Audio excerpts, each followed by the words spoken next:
super. Voilà. Salut Lilou. Salut, ça va? Très bien, et toi? Merci d'être venue en Belgique.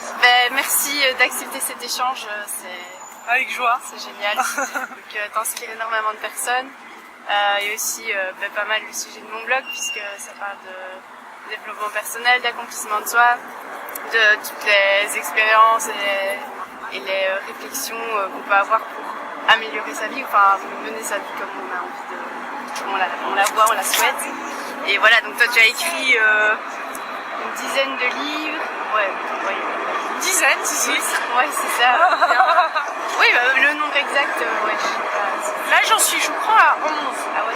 Il y a le 11e qui vient tout juste de sortir, le défi des 100 jours sur l'argent et l'abondance, Voilà, avec un Suisse, Christian Junot, expert sur l'argent. Donc à chaque fois, je choisis un expert comme ça qui me passionne. Ouais.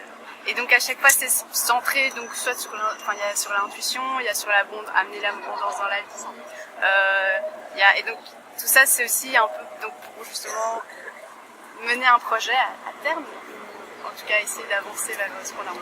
Ouais, en 100 jours. Donc un peu plus de 3 mois de sa vie où on va se fixer une intention et mettre en pratique les choses qu'on apprend dans les stages ou dans les cours de développement personnel. Parce que il suffit pas de le lire, encore faut-il le pratiquer. C'est là où on a les résultats. Et c'est ça le plus compliqué, j'ai l'impression pour pas mal de gens, c'est de mettre en pratique justement. Donc, je crois qu'il y a de plus en plus de personnes qui s'intéressent au développement personnel et qui lisent une quantité de livres phénoménale, mais qu'après, faire des exercices, c'est ce point-là qui est compliqué. Ça demande de la discipline, mais je pense qu'à partir du moment qu'on crée une intention qui est extraordinaire mais possible, quelque chose qui nous paraît, qui serait extra à vivre, mais on ne sait pas comment, quelque chose qui nous attire, si c'est gagner confiance en soi, ou rencontrer l'homme de sa vie, ou trouver le job de ses rêves. Là, il y a quelque chose d'autre qui se met en place et ça nous fait avancer. Et dans le coup, on trouve l'énergie, la motivation pour le faire tous les jours, un peu chaque pas, jour après jour. Et en communauté, la force du défi des 100 jours, surtout, je pense qu'il y a plein de personnes qui le font en même temps. Et donc c'est une force, il suffit d'une personne qui te dise tu vas y arriver, tu vas trouver les réponses en toi, qui t'encourage et qui est bienveillante quand tu as des passages difficiles. Et ça aide, je trouve que c'est la plus grande force du défi, c'est non seulement de le faire sur une période qui est de plus de 21 jours, parce que 21 jours c'est une habitude, qui est de plus de 90 jours c'est créer que ça fasse partie de notre quotidien.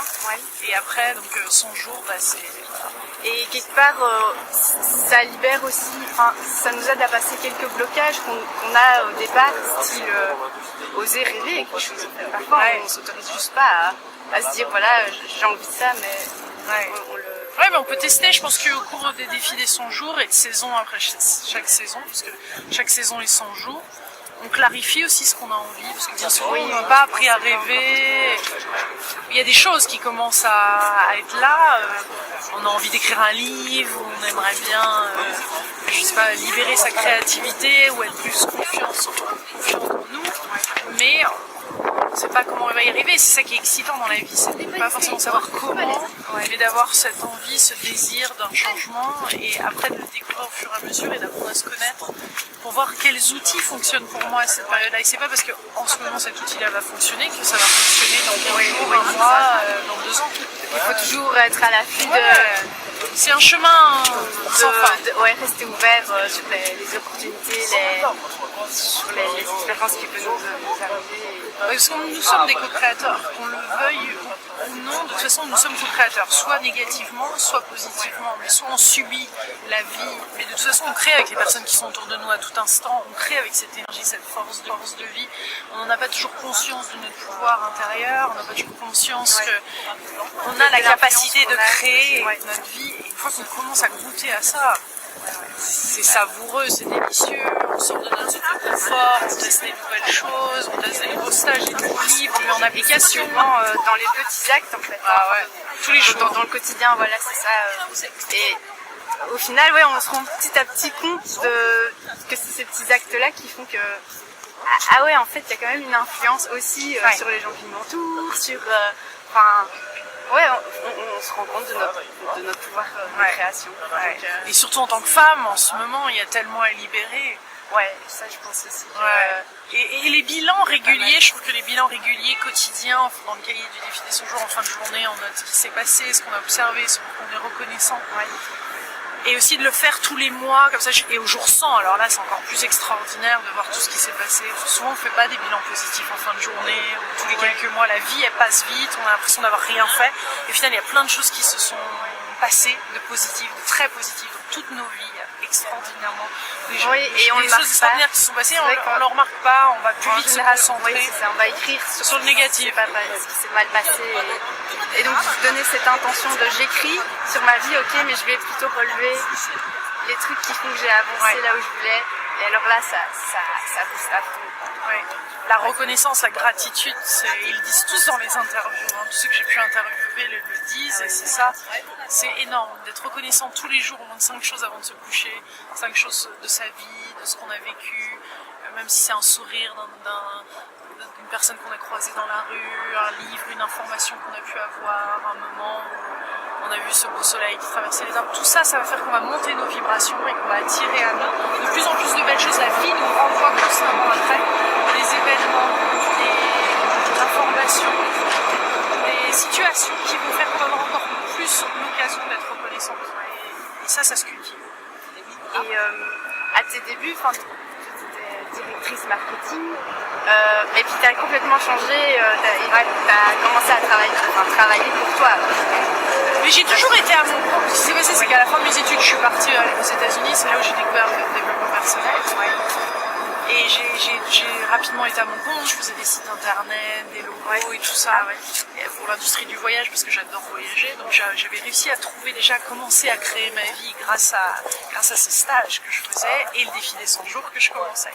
Et puis à un moment, je me suis dit, non, j'accepte ce poste à Londres parce que j'ai envie de retourner en France. Donc Londres, c'était un bon intermédiaire, un bon passage pour arriver jusqu'en France. Quand ça fait des années que tu es parti à l'étranger, il y a quand même un gros décalage. Donc j'ai accepté ce poste et au bout de 7 mois, je l'ai perdu, le poste.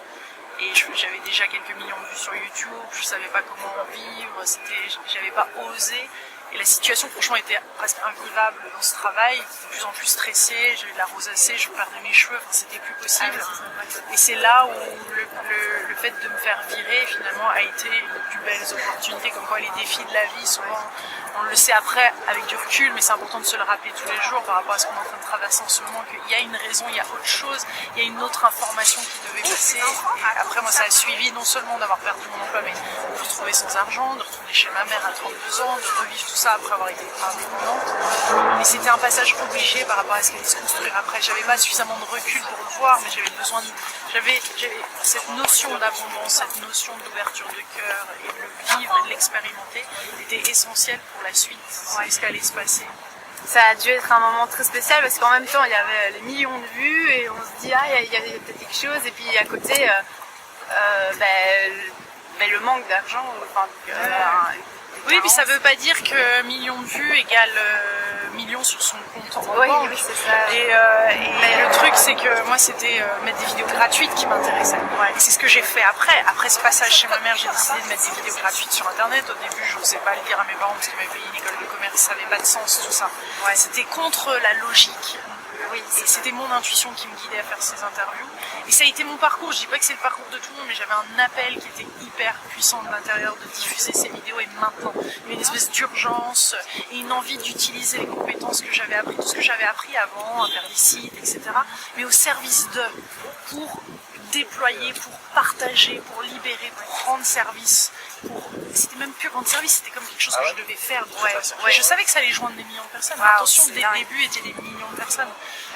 Donc l'intention dès le départ, c'était je vais faire les 2000 vidéos. Enfin, je pensais déjà. Non, mais je savais qu'en rencontrant Oprah Winfrey à Chicago en 2006, en voyant ses interviews, et à l'époque je créais déjà des intentions. Je me suis dit, mon intention est d'avoir un jour une émission le matin qui inspire des millions de personnes.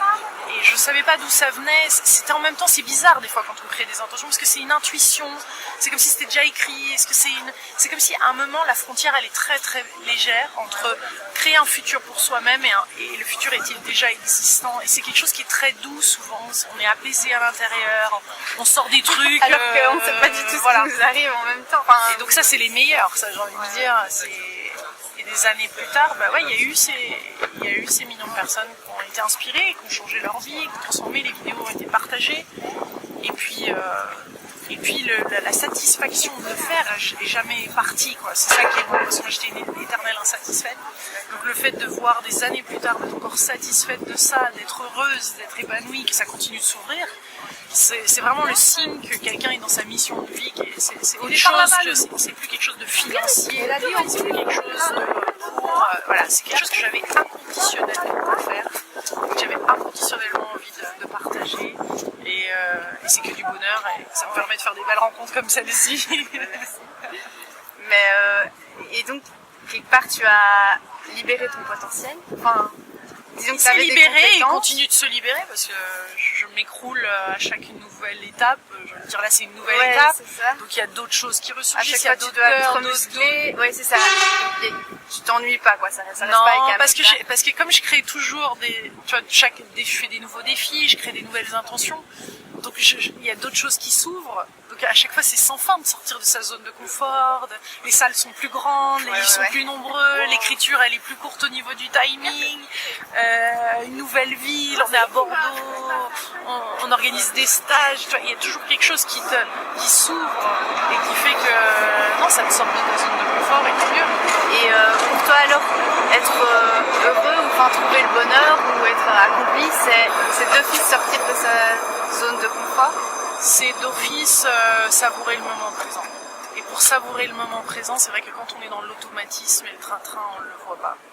Donc Parfois, j'ai c'est l'impression pas qu'il y a des forcément personnes- s'obliger à sortir du... C'est pas ça, c'est que l'intuition, si on suit nos ressentis, notre intuition, si on apprend à l'écouter et à agir, ça va nous emmener dans des endroits, des lieux, à reconnaître à rencontrer des gens qu'on n'avait pas fait avant. Enfin, je sais qu'il y a une partie de moi qui est timide, malgré ce qu'on peut penser. Donc je vais me retrouver dans des situations qui sont pas forcément agréables. Et c'est marrant parce que quand on est dans sa mission de vie en plus, ou quand on commence à la découvrir, c'est comme quand on rencontre le grand amour ou notre partenaire de vie, ça nous fait aller au-delà de ce qu'on pensait était possible avant. Mais là, il y a un tel amour, une telle connexion, on va traverser ces difficultés et ça va nous obliger à communiquer, à aller au-delà des résistances, etc., ou des blessures Et c'est qu'on ça avait qui avant. stimule alors On y va quand même parce que par amour, donc l'amour guérit.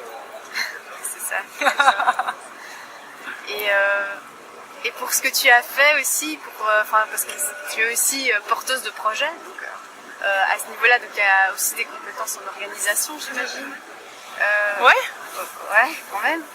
Donc tu es quelqu'un d'organisé. Je suis quelqu'un d'organisé, mais après on peut pas avoir toutes les qualités et mon partenaire et Michael est très organisé, donc on s'est aussi rencontrés tard dans notre vie, mais je sais que lui fait beaucoup de choses à ce niveau-là maintenant et puis à un moment on le fait plus seul, donc il y a une équipe et moi j'ai vraiment l'intention d'attirer des gens de talent qui aiment ce qu'ils font, qui rayonnent, que ce soit dans le graphisme, que ce soit dans les photos, que ce soit dans la création comme ça, d'expédier les livres, les expédier avec Michael, Voilà, les gens avec qui ça passe bien.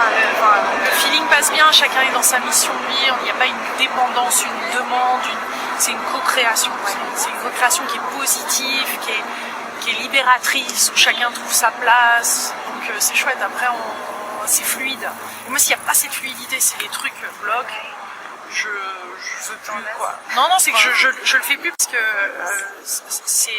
c'est lassant de défoncer les portes fermées. Je sais que très bien que ça veut dire qu'il n'y a pas le flow dans cette direction. Si la porte s'ouvre pas, s'il n'y a pas C'est là que tu poses tes noms alors. Ouais, si ça vibre pas à l'intérieur, j'y vais pas.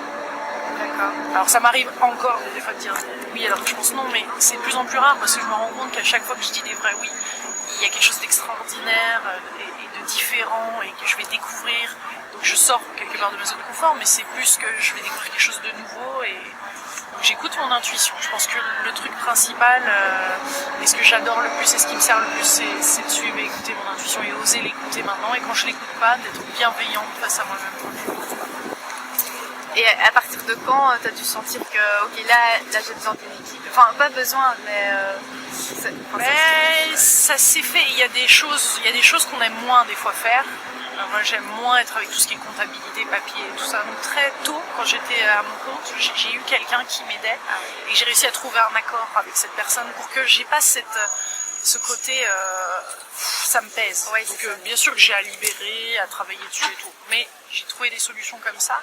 Et l'équipe, moi j'ai très longtemps, et je mets encore ma caméra, je la pose, je fais l'interview. Donc tout ça, ce sont des choses que la vie m'a laissé, mais c'est une opportunité en fait. À un moment, on peut se dire mais pourquoi je suis encore à le faire moi-même, pourquoi j'ai pas l'équipe et dans cette partie-là, dans l'interview, il fallait que je sois seule avec la personne, créer une intimité. Quelles que soient les raisons, il y a une perfection dans cette imperfection. Et quand on peut la reconnaître, on peut avoir la gratitude de ce qui est, sans le juger. Parce que qui sommes-nous finalement pour savoir ce qui est le mieux? À un moment, on ne sait pas. On ne peut pas savoir. Il y a une intelligence dans la vie, il y a quelque chose d'autre. Et plus on va se laisser traverser par ça, moi je trouve, plus on va vivre des moments où on est porté. C'est des moments de grâce. Enfin, j'imagine qu'il faut une certaine estime de soi aussi. Plus on s'aime, plus on attire aussi l'aide, ou les choses. Ben voilà, en fait, c'est vrai que j'ai plus envie de faire ça.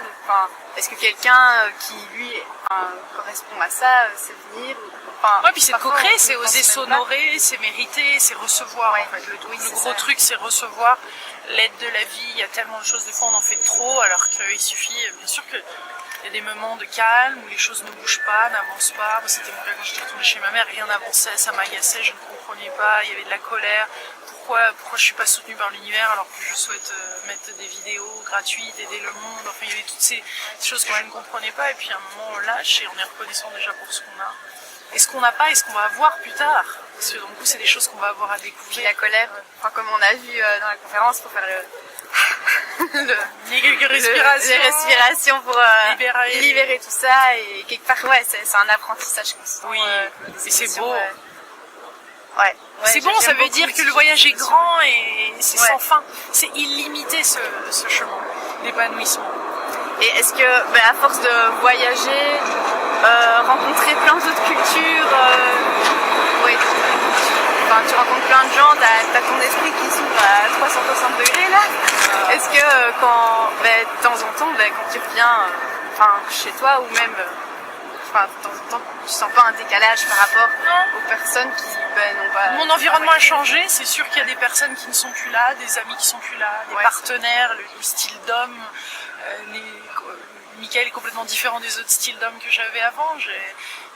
La vie évolue et on se fait de plus en plus entourer de personnes qui donnent de l'amour, qui sont là dans cette même dynamique, avec qui on peut co-créer, qui sont généreuses. Moi, j'adore être libre de donner comme ça, généreusement. Et à un moment, j'ai dit non à des personnes qui étaient abusives à ce niveau-là.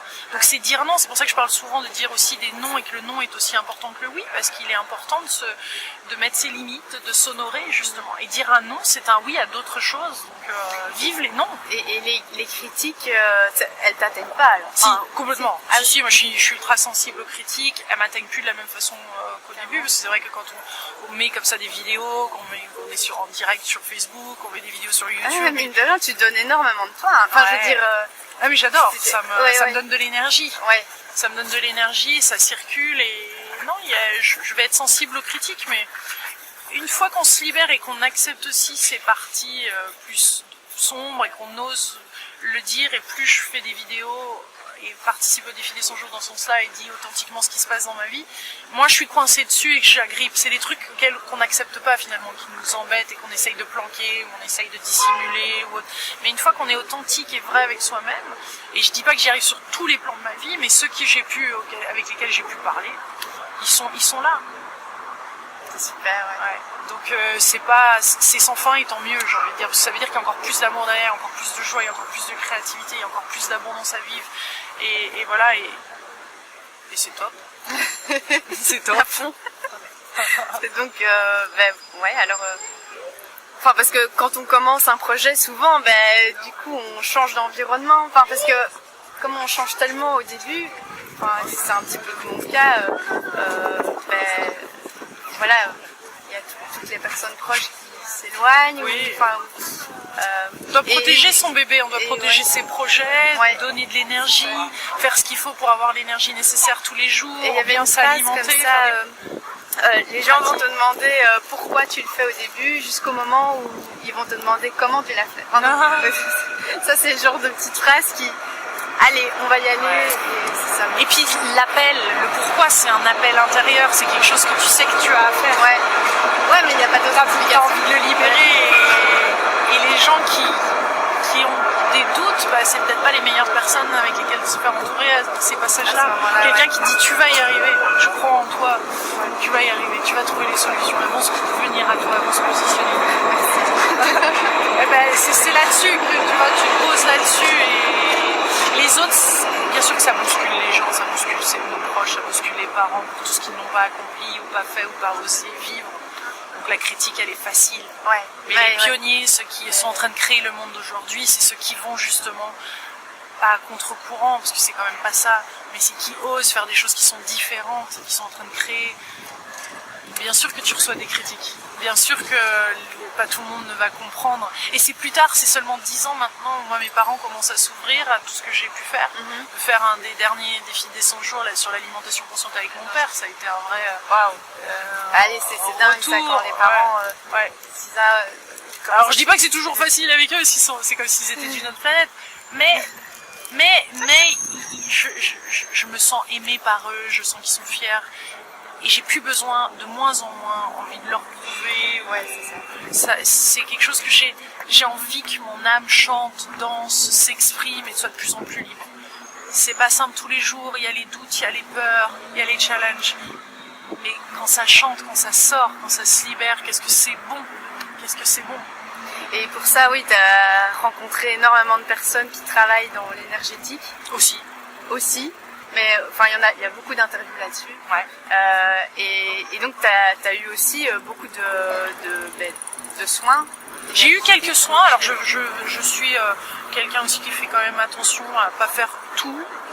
Il y a plein de choses. Je vais essayer des choses, mais je vais pas pour autant, dès qu'une personne va proposer des soins ou autre, le faire. C'est comme les interviews, je fais très attention à qui je vais interviewer, au contact que je ressens. J'écoute mon intuition et c'est là où c'est précieux, la pureté que je ressens chez cette personne, de vouloir faire quelque chose, de vouloir, surtout chez des thérapeutes et des guérisseurs. Ça me paraît important de bien choisir, donc c'est pas tout essayer, c'est pas c'est là où le oui, le non, écouter son intuition et tout ça, et notre ressenti est important parce qu'il n'y a pas d'urgence à tout ça, il y a un appel de l'intérieur, il y a quelque chose qui résonne, c'est différent que de vouloir tout faire et tout essayer. Et ces soins, ils t'ont apporté beaucoup? Ouais, c'est comme alors c'est par période, mais c'est comme si je me rechargeais et que je me mettais les prises dans un courant, tu vois, énergétiquement ça me recharge, surtout quand il y a des périodes qui sont plus compliquées, où je sens simplement intuitivement aussi qu'il y a peut-être des mémoires à libérer, ou que je me sens un peu fatiguée, mais une fatigue qui est différente, où il y a quelque chose que j'ai envie de lâcher, ça m'aide. Et quand on fait beaucoup de salons, des conférences, qu'on est souvent en train de rencontrer du monde, voire même de faire des vidéos sur internet, et il y a de tout, il y a de tout en face dans les personnes qui regardent. Je pense que c'est bien aussi de se faire des petits nettoyages. Ouais, je fais aussi à la maison. Je Enfin, recommande, mais il y a plein de choses aussi qu'on peut faire chez soi. Et il y a plein de moyens de s'auto-guérir aussi et d'avoir accès à ces énergies. Il y a moyen de faire un bain ou de se faire un bain de pied avec des gros sels et de neutraliser aussi, de retrouver son énergie. Parce que c'est ça qui est bon, c'est quand on est dans notre énergie. Moi qui suis ultra sensible, tu reçois des fois des trucs qui sont pas à toi. Et donc c'est pour ça qu'un petit nettoyage de temps en temps, c'est bien. Après, je préfère en faire moins et avec des personnes que je trouve alignées et d'attendre d'avoir un bon ressenti et ne pas faire de choix dans la peur, parce que c'est ceux-là qui sont... Donc c'est peur ou amour, à chaque fois on a une décision à prendre, c'est est-ce que je fais ce choix par amour ou par peur? En gros, c'est l'un ou l'autre. Et le but alors, c'est de faire plus de choix par amour, mais des choix par peur, il en faut aussi, enfin, dans le sens... voilà, s'il y a une famille à nourrir, il faut la nourrir. Enfin, donc, c'est pas mais le plus possible d'être conscient pourquoi tu le fais et de choisir, ok, j'ai une famille à nourrir, mais d'être dans cette, c'est pas par peur que tu vas peut-être accepter un job, peut-être à un moment dans ta vie tu vas accepter des choses qui te correspondent un peu moins bien, mais de continuer de penser qu'on a la possibilité de co-créer sa vie, qu'on peut avoir un job aussi alimentaire qui va nous satisfaire et dans lequel on va être reconnaissant d'avoir au moins ce job. Donc il y a des vibrations qui vont être positives, qui vont ensuite attirer plus. C'est constamment penser que nous sommes les co-créateurs et que nous avons la possibilité de co-créer notre vie. Donc bien sûr qu'on va faire des choix des fois dans nos peurs et voilà, et c'est s'en rendre compte, c'est apprendre de ça, c'est observer ce qui s'est passé et c'est de créer quelque chose derrière pour pas rester dans ces cercles vicieux et de l'énergie beaucoup plus basse et négative qui vont ensuite nous faire prendre d'autres décisions et d'accepter des choses qu'on n'accepterait pas et d'accepter un type de partenaire non plus. Et c'est ça que petit à petit on fait monter et on crée sa vie. L'observation, Observation, gratitude, et des pratiques régulières au quotidien. Voilà, un tout grand merci pour ça. Avec joie. Je suis sûre que ça va inspirer pas mal de monde, donc je suis bien contente, c'est génial. Une belle discussion. Merci d'être venu à Bordeaux.